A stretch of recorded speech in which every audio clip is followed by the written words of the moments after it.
Assalamualaikum warahmatullahi wabarakatuh. Waalaikumsalam.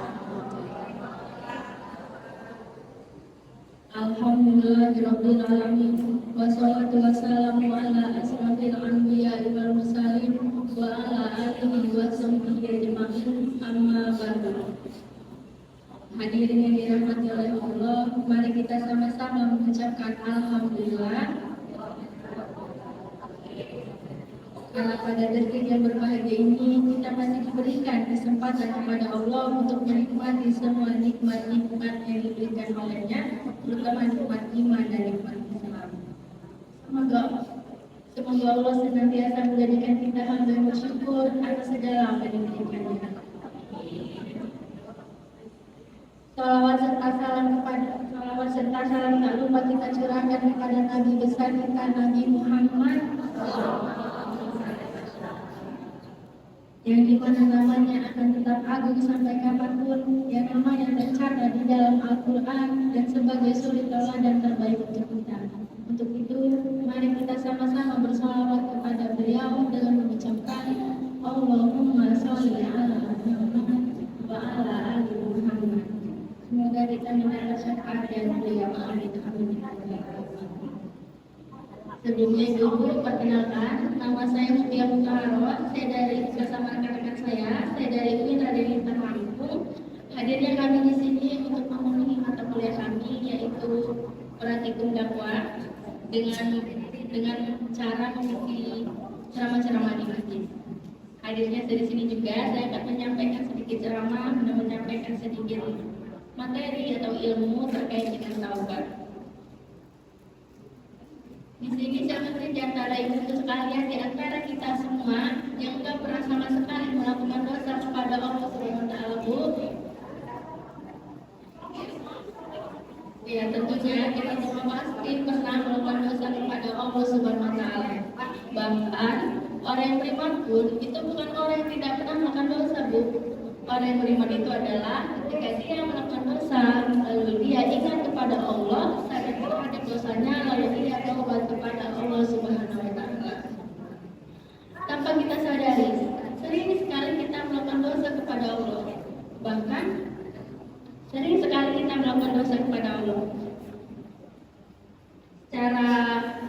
Secara sengaja maupun tidak sengaja. Tapi kita sebagai manusia itu sering juga meremehkan dosa-dosa tersebut, sehingga dosa-dosa tersebut menutupi hati dan pikiran kita. Dan hati dan pikiran kita tertutup. Saat hati dan pikiran kita tertutup oleh dosa, walaupun dosa itu yang tadinya kecil, pasti lama-kelamaan akan menumbuhkan, Bu, sehingga menjadikan kita hamba yang terpuruk. Maka jalan yang dapat kita tempuh, jalan satu-satunya yang dapat kita lewati, yaitu bertaubat kepada Allah Subhanahu. Dari Abu Hurairah, Rasulullah SAW bersabda, seseorang hamba apabila melakukan dosa, maka akan dititikkan dalam hatinya adalah titik hitam, dan apabila dia bertaubat dan memohon ampun kepada Allah, maka akan dibersihkan hatinya. Jemaah yang berbahagia, ingatlah bahwa Allah itu selalu mengampuni dosa hambanya yang selama nyawanya belum sampai di kerongkongan dan sebelum matahari terbit dari barat. Dan Allah itu mencintai hambanya yang bertobat, Bu. Bahkan sebelum dosa kita dicatat oleh malaikat mencatat amal buruk, Allah itu memberikan kesempatan kepada kita untuk bertaubat kepadanya. Allah berfirman kepada orang-orang yang banyak dosa seperti kita, yang mungkin pernah mabuk, yang mungkin pernah berzina, yang mungkin pernah makan riba, yang mungkin pernah makan riba, yang mabuk, yang pernah minum khamar, yang kotor, hina dinar. Allah bilang kepada kita, ya ibadi, hambaku, lembutnya panggilan Allah kepada kita. Allah itu panggil kita, wahai manusia, wahai pendosa, wahai orang yang menghina. Enggak, Allah panggil kita. Allah bilang kepada kita, qul ya ibadiyalladzina asrafu ala anfusihim. Bilang kepada hamba-hambaku yang banyak dosa. Tapi Allah nggak bilang banyak dosa loh, Bu, yang melampaui batas terhadap dirinya.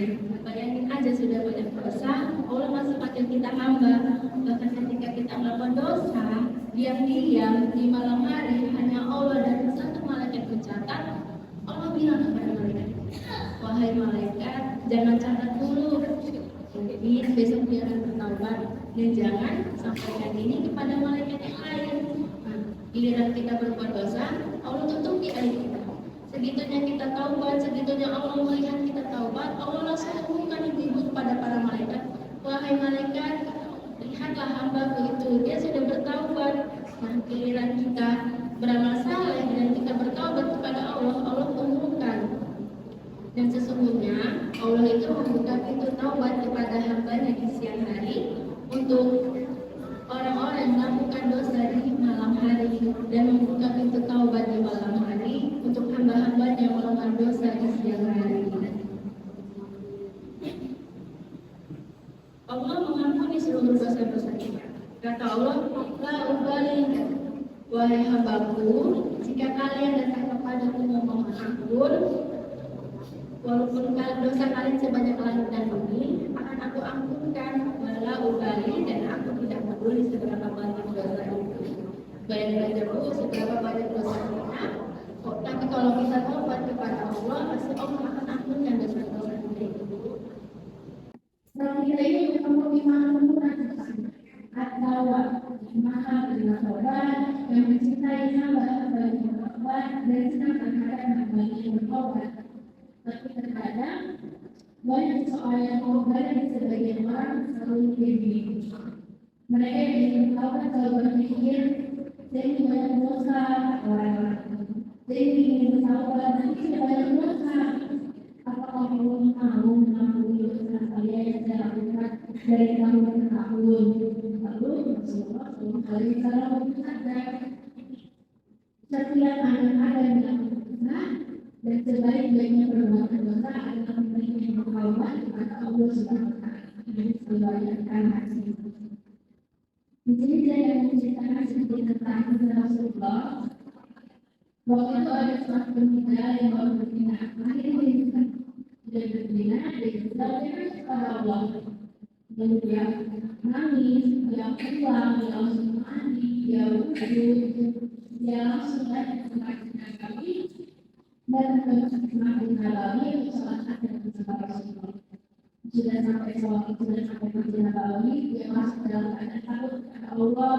Lalu dia masuk dari bisa pertama, pulang makan dalam keadaan nangis, dalam takut kepada Allah. Selesai sholat asar, dia langsung menghampiri Rasulullah. Dia langsung Rasulullah langsung nangis dan katakan, ya Rasulullah, saya celaka ya Rasulullah. Terus Rasulullah katakan, pada muda, kita apa? Terus Rasulullah, saya telah bilang, ya Rasulullah, saya sudah berzina ya Rasulullah. Langsung Rasulullah sedih, kecewa, tidak ketemu kata lagi. Sudah kata lagi, sudah pernah besar, sudah dilalui dan proses itu kecil. Tiba-tiba datang malaikat Jibril untuk mewahilkan ilham lalu mendatangkan ayat. Lalu tiba-tiba langsung dan memanggil anak lagi dalam memanggil anak lagi yang dalam keadaan memanggil anak lagi Rasulullah. Yang muda marilah dia Rasulullah terus Rasulullah dia kepada anak lagi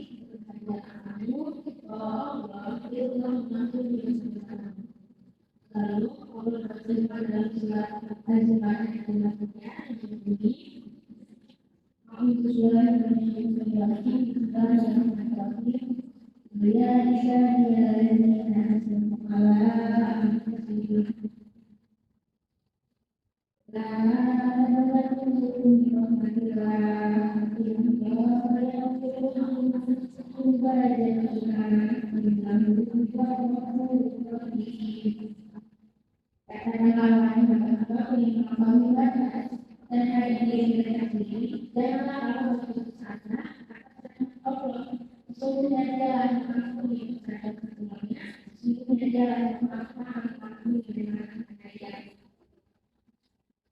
baik saja Bu.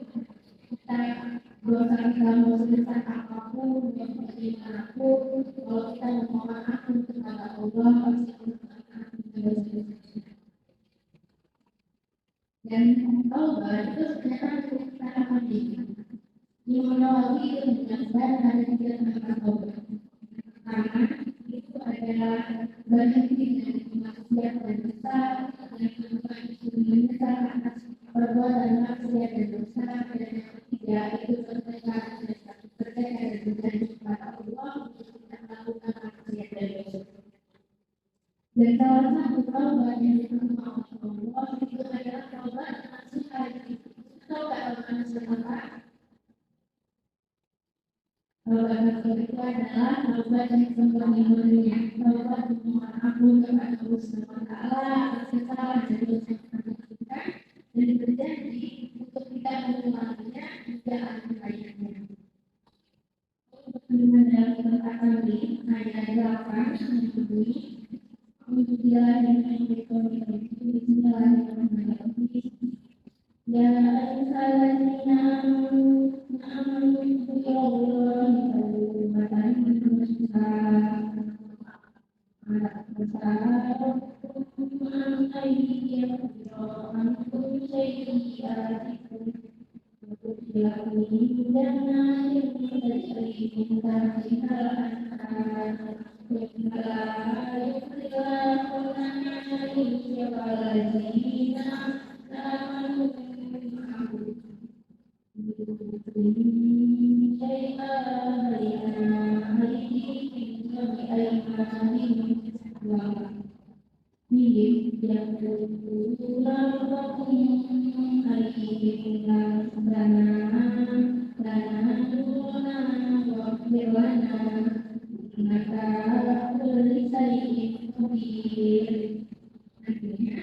Hai orang-orang yang beriman, taubat dalam kata Allah, taubatan nasuha, taubat yang sembunyi-sembunyinya. Mudah-mudahan Rabbim akan menguji kesalahan-kesalahanmu dan memasukkan ke dalam jannah yang mengalir di bawah surganya kepada hari ketika Allah tidak menghentikan nanti dan orang-orang yang beriman yang bersama dia sedang cahaya mereka memanjang hadapan dan sebelah kanan mereka sambil mereka mengatakan, ya kami, sempurnakanlah bagi kami cahaya kami, ampunilah kami, supaya engkau dan taubatan nasuha itu ternyata bisa dilakukan dengan sholat. Dengan cara sholatnya pertama itu ada niatnya dan itu sholat sunat. Taubatnya akan Allah Ta'ala dan cara taubatnya itu yang pertama itu berhenti dari perbuatan yang membuat kita berbuat menjadi dosa. Yang kedua itu melakukan sholat taubat dan memohon ampun kepada Allah. Dan ketiga itu menyesal sepenuhnya atas perbuatan yang telah dilakukan dan berjanji tidak mengulang kembali. Dan taubat dan sholat yang kembali. Sholat taubat itu biasanya alangkah baiknya jika dilakukan seperti ini. Dari yang tadi dapat disimpulkan bahwa taubat itu diberitakan di setiap saat dulu, tidak diakhir-akhir karena tidak ada yang tahu dan mengetahui kapan dan di mana kita akan berhenti.